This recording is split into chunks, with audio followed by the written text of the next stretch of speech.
Bienvenidos, amados hermanos, a esta cuarta lección de la asignatura Historia de la Iglesia 2. Como siempre, las recomendaciones para abordar la lección es: realice primeramente una lectura en su manual de la lección que se desarrollará en el video. Segundo, escriba todas las dudas o preguntas que le surjan de esta lectura. Tercero, observe el video y preste atención al desarrollo de la lección. Cuarto, realice una segunda lectura de la lección en su manual. Quinto, verifique cuáles de las preguntas que surgieron de la primera lectura quedaron resueltas. Y sexto, las preguntas que persisten o permanecen deben exponerse al profesor en el encuentro grupal por videollamada. Esta cuarta lección tiene por título de 1789 hasta la Primera Guerra Mundial. El objetivo es señalar y considerar algunos grandes desafíos que enfrenta la Iglesia en la actualidad.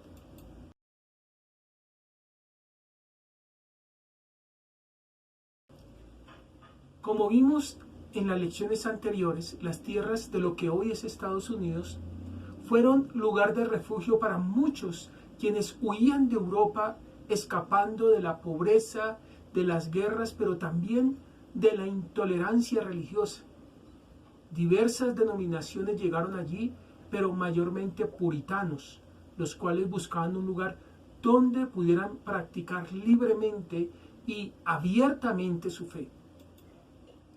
Soñaban con el establecer una sociedad ideal donde la gente fuera libre y virtuosa y donde Dios fuera respetado y obedecido. Aunque era la minoría, entre las colonias la influencia fue realmente notoria.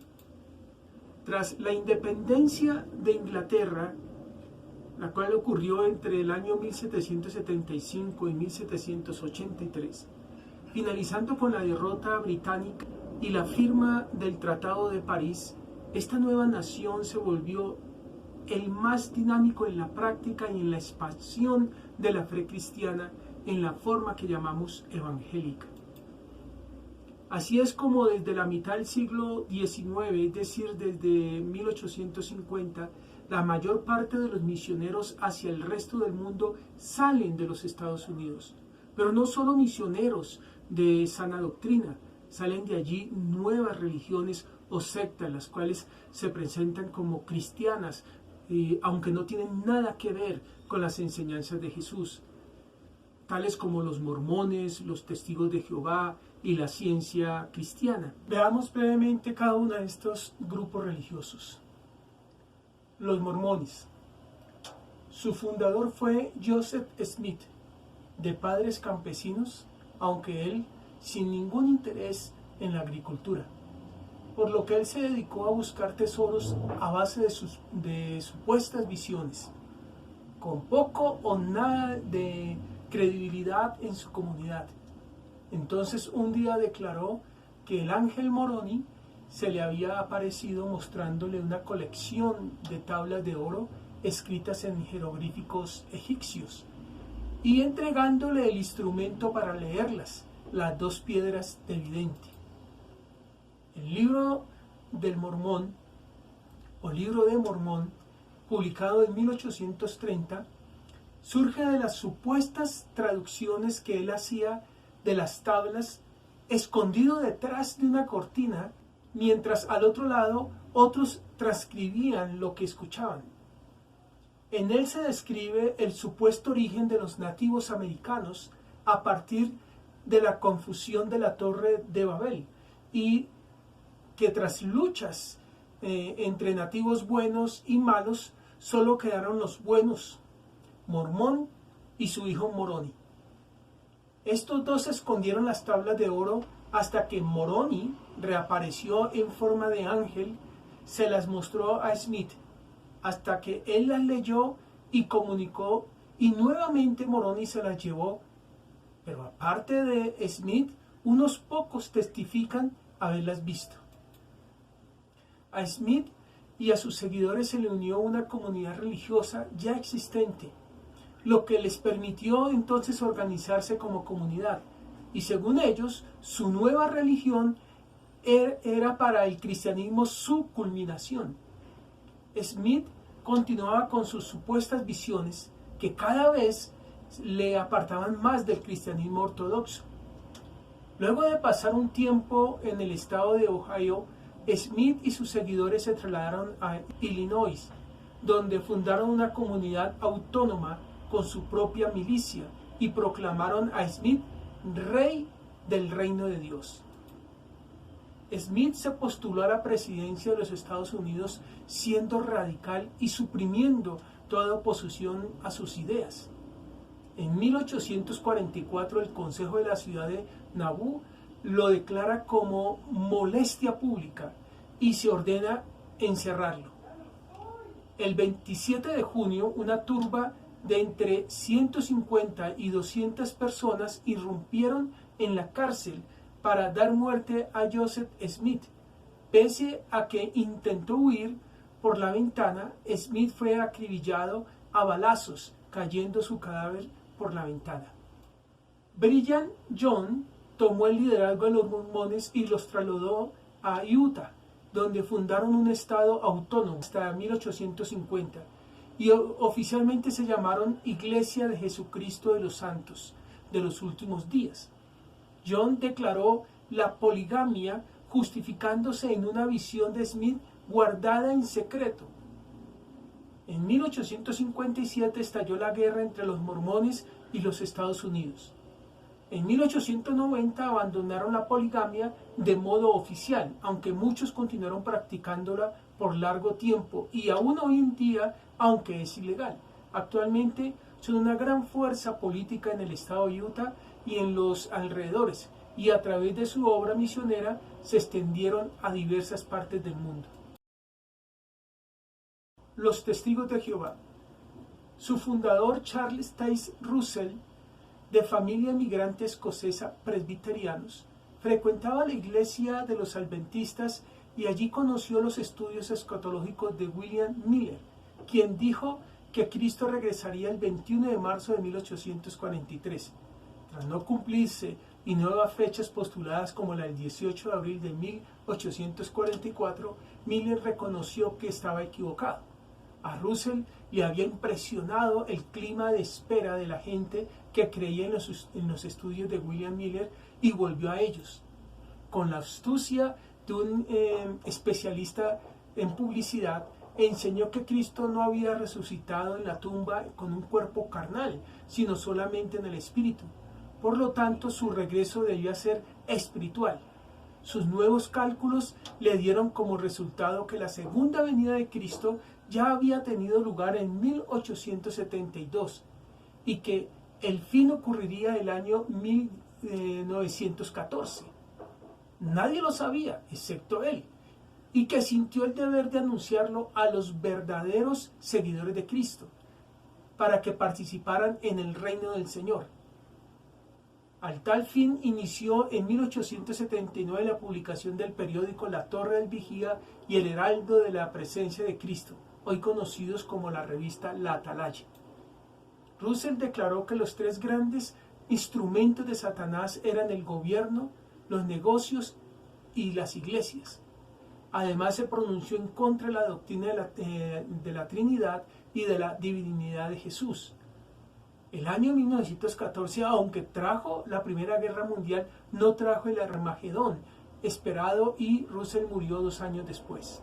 Su sucesor fue Joseph F. Rutherford, más conocido como el juez Rutherford, y quien en 1931 le dio al movimiento el nombre Testigos de Jehová y lo organizó en una gran maquinaria misionera y publicitaria, al tiempo que reinterpretaba las profecías de Russell de acuerdo con los nuevos tiempos. A partir de entonces el movimiento ha crecido rápidamente en diversas partes del mundo. Como podemos inferir, los testigos de Jehová son el resultado del modo en que muchos en los Estados Unidos empezaron a leer la Biblia como un libro donde encontrar claves escondidas acerca de los tiempos por venir y del fin del mundo. Fue también una expresión del resentimiento profundamente arraigado en las clases bajas contra el orden político, económico y religioso. La ciencia cristiana. La ciencia cristiana es la principal expresión religiosa norteamericana influenciada por el gnosticismo, maniqueísmo y el espiritualismo. En términos generales, esta tradición sostiene que el mundo material es o bien imaginario o bien de importancia secundaria. El propósito de la vida humana está en vivir en armonía con el espíritu universal y que las escrituras han de ser interpretadas a base de una clave espiritual generalmente desconocida por el común de los cristianos. Su fundadora es Mary Baker Eddy, mujer que con varias enfermedades nerviosas desde su juventud, quien acudió para su sanidad a Kimbit, un relojero mentalista e hipnotizador y reconocido como fundamental para el movimiento espiritual del nuevo pensamiento, quien sostenía que la enfermedad no era sino un error y que el conocimiento de la verdad bastaba para curarla. Mary afirmó ser sanada por Kimbit y a partir de entonces se dedicó a dar a conocer sus ideas hasta el punto que a la muerte del maestro quedó convertida en su principal exponente. En 1875, Mary Baker publicó la primera edición de su libro Fe y Ciencia, el cual es el manifiesto fundamental de la nueva doctrina. En él utilizaba los términos tradicionales de la ortodoxia cristiana, como Dios, Cristo, Jesús, salvación, Trinidad, entre otros. Al mismo tiempo que le daba un sentido espiritual distinto del tradicional, semejante a las interpretaciones gnósticas de la Biblia. Mary Baker continuó sosteniendo que la enfermedad no era sino un error mental, el resultado de una perspectiva equivocada y que para sanarla no se debía acudir a médicos ni medicinas, sino a la ciencia espiritual que Jesús empleó y que ahora ella había redescubierto. De igual modo, el conocimiento de esa ciencia produciría felicidad y prosperidad, según la entendía la clase media norteamericana. En 1879 se fundó oficialmente la Iglesia Científica de Cristo, que pronto tuvo adeptos en diversas partes del país, y 2 años después Mary Baker fundó en Boston un colegio metafísico donde se adiestraban los practicantes, no pastores, de la nueva fe. Mary declaró que la segunda venida de Jesús había tenido lugar en la inspiración divina que la había dirigido al escribir su libro. Y a fin de que no se mezcle error humano en la doctrina divinamente inspirada, se prohibieron los sermones sustituyéndolos por la lectura alterna de textos selectos de la Biblia y del libro de Eddy, hasta el día de hoy en el culto de la Iglesia Científica de Cristo, alternadamente por un hombre y una mujer, pues las mujeres tuvieron siempre un lugar importante en el movimiento. Mientras Estados Unidos surge como una potencia a todos los niveles, Europa va a tener una suerte muy diferente en los siglos XIX y XX. Podemos distinguir varios factores de su evolución. El primero es un continente profundamente dividido.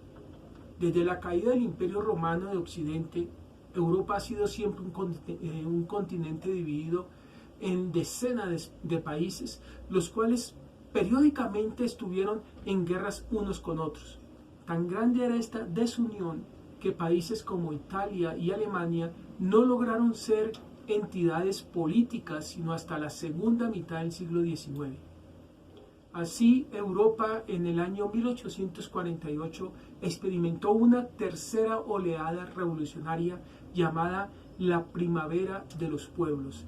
Fue la mayor participación popular que tuvo en comparación con las oleadas revolucionarias de 1820 y 1830.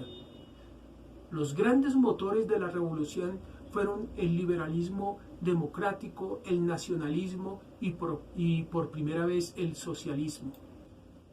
Toda Europa fue afectada por revoluciones, pero quizás la más importante de ellas fue en Francia, una revolución contra Luis Felipe de Orleans, logró el establecimiento de una república democrática que posteriormente cae bajo el dominio de Napoleón III, y así nace el Segundo Imperio francés.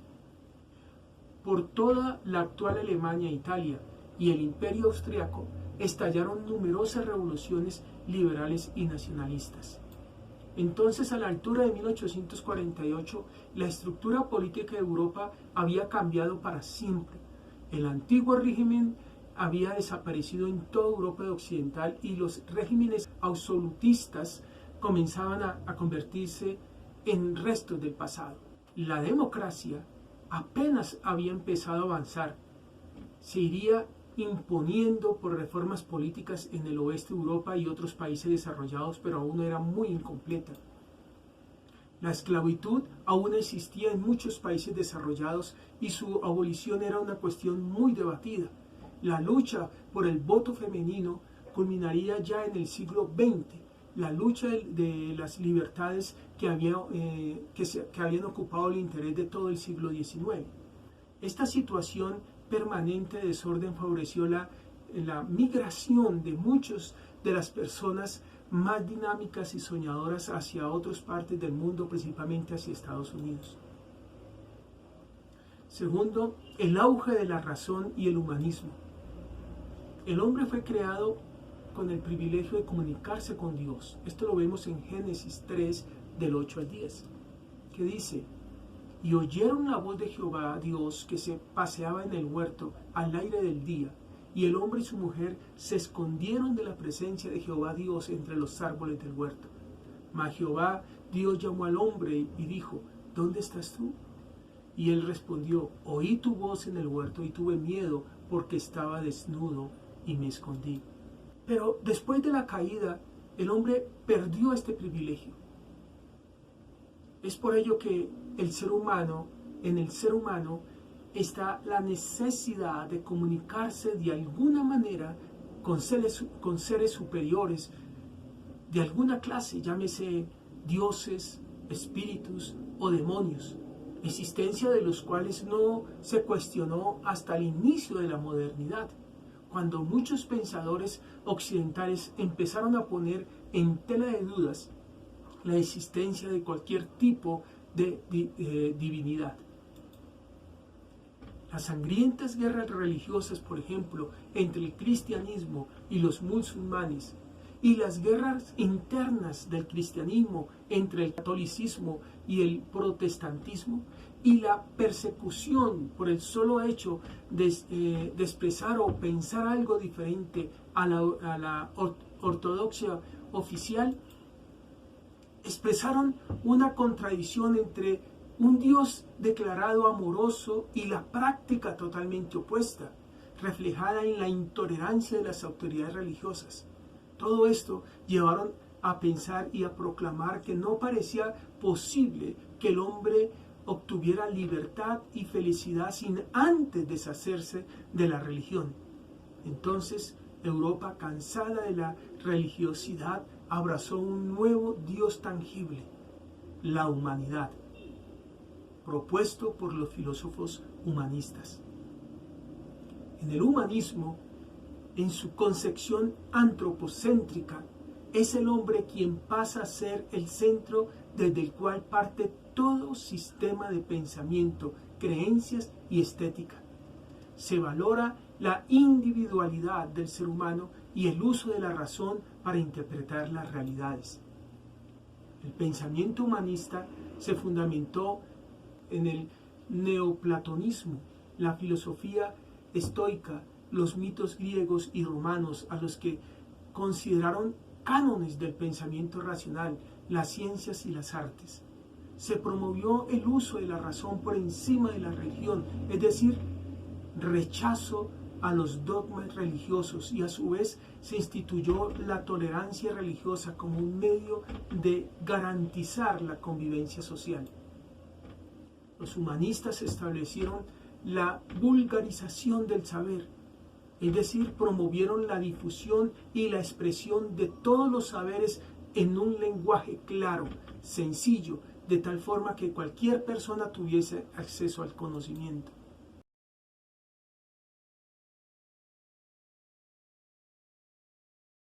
nuevas políticas, surge el izquierdismo.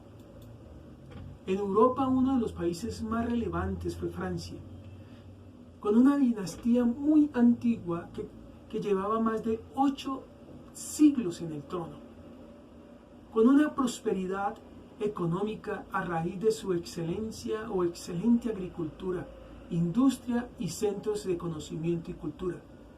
Francia sobresalía de las demás naciones, pero los beneficiarios de este esplendor no eran el pueblo, quienes además de tener poco acceso a los bienes de primera necesidad, tenían que pagar altos impuestos.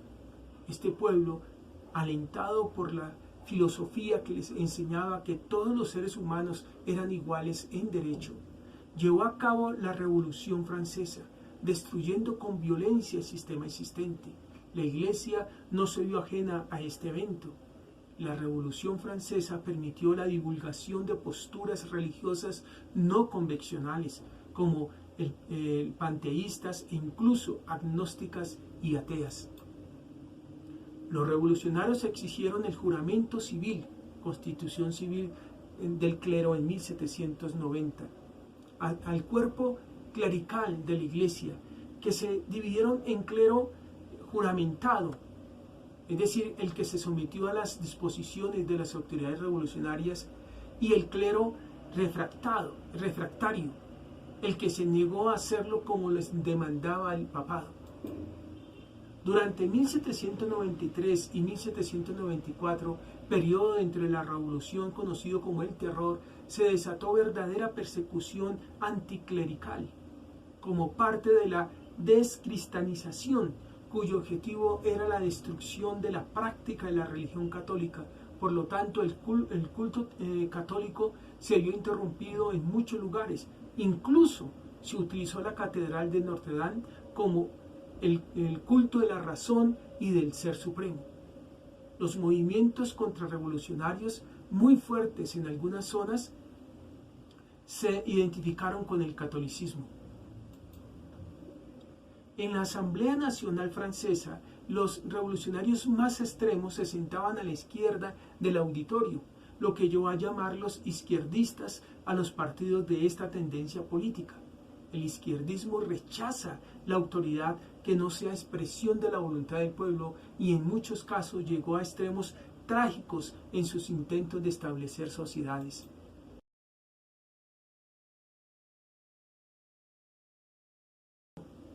Como vimos anteriormente, los misioneros llegaron con los colonizadores a regiones como Asia y África. La crueldad, la injusticia y la avaricia de las potencias colonizadoras causó también rechazo hacia los misioneros de estas naciones, al ser vistos por los nativos como aliados de estos en favorecer las políticas e injusticias. Así, la imagen del cristianismo no tuvo una imagen positiva en estos nuevos territorios.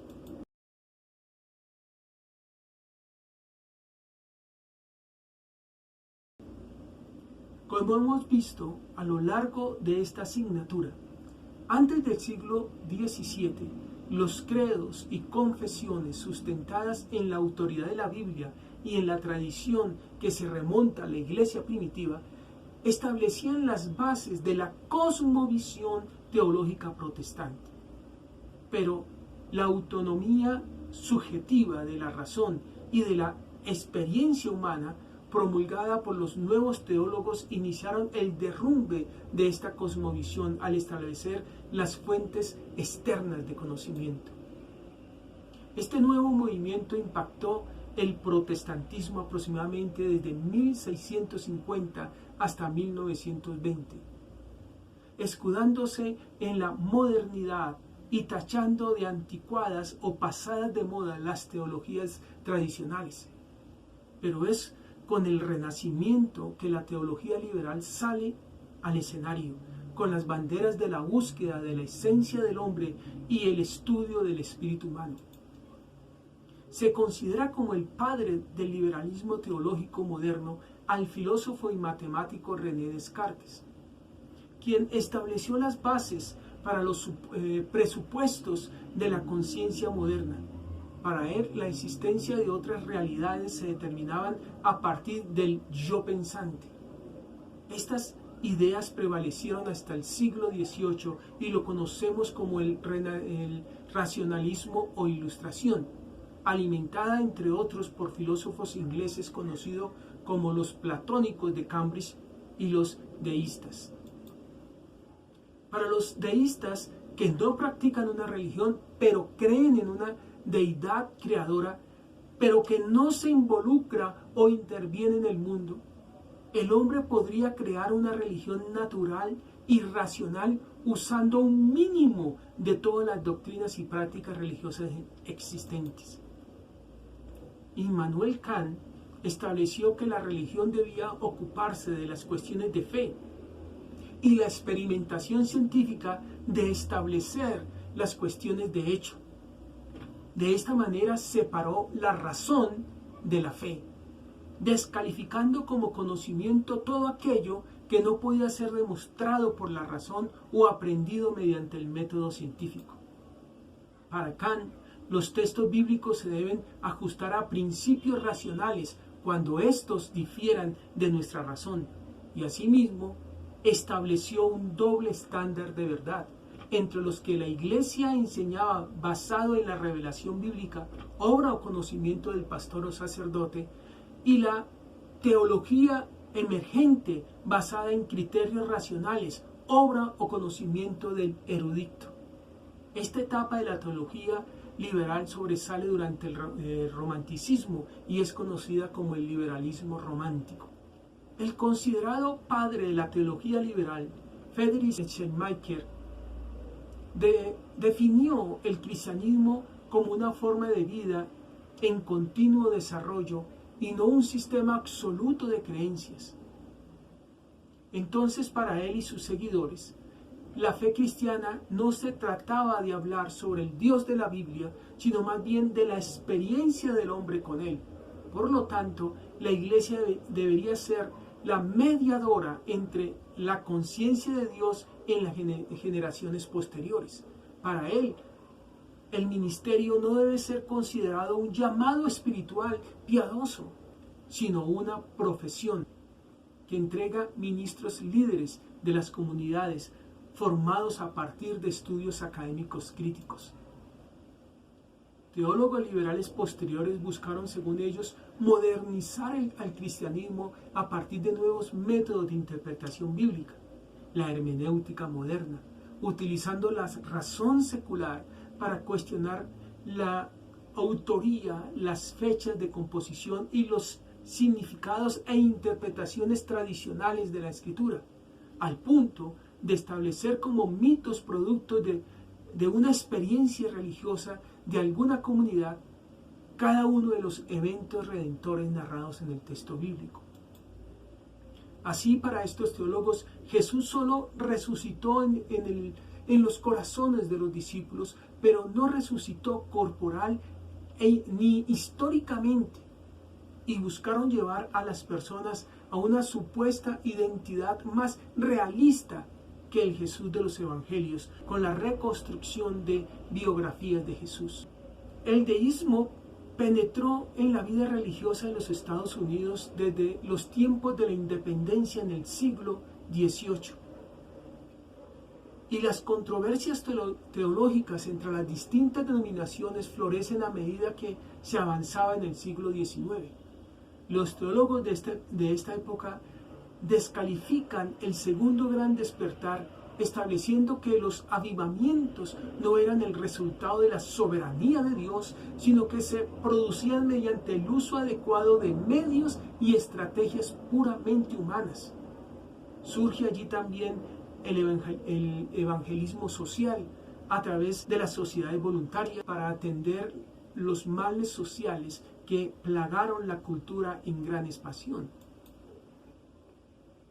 Décadas más adelante, este evangelismo social se transformó en el liberalismo evangélico, proclamando la socialización del cristianismo como defensor de los derechos de la clase trabajadora y evidencia del reino de Dios en la cultura. Por ello, los evangelistas sociales hicieron de la transformación y el mejoramiento de la sociedad su máxima prioridad, pues por naturaleza el cristianismo revoluciona, es revolucionario, desechando la acción social subordinada a las creencias teológicas y a la previa conversión del individuo. Durante el modernismo, periodo comprendido entre el año 1850 al 1920, se dio un marcado interés e importancia del tiempo histórico y un énfasis en la noción de progreso.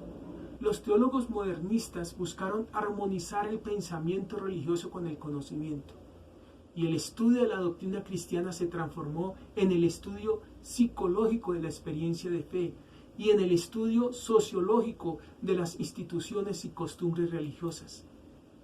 Después de la década de 1920, surge un movimiento teológico en Europa y Estados Unidos que usó el lenguaje tradicional de la ortodoxia protestante y abogó por un retorno a la fe bíblica centrada en Cristo, movimiento conocido como la neoortodoxia.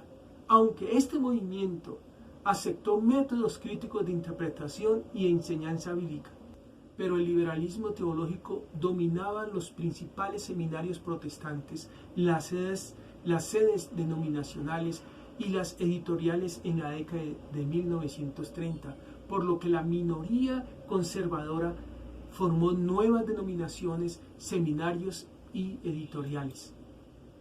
Como podemos ver, el problema con la teología liberal es que se negó la inspiración y la inerrancia bíblica. En otras palabras, se negó que la Biblia, por ser inspiración divina, está excluyente de errores. Asimismo, se negó que los autores bíblicos como Moisés y los evangelistas fueran los verdaderos escritores de los textos que se les asignan. También dijeron que el Jesús de la Biblia no era el mismo Jesús de la historia y muchas otras ideas contrarias a la autoridad absoluta de las Escrituras. La teología liberal, en su reinventar constante, ahora argumenta que el Evangelio no tiene que ver con la vida eterna ni con el perdón de los pecados, sino más bien con la liberación sociopolítica y el progreso de las naciones y el avance humano.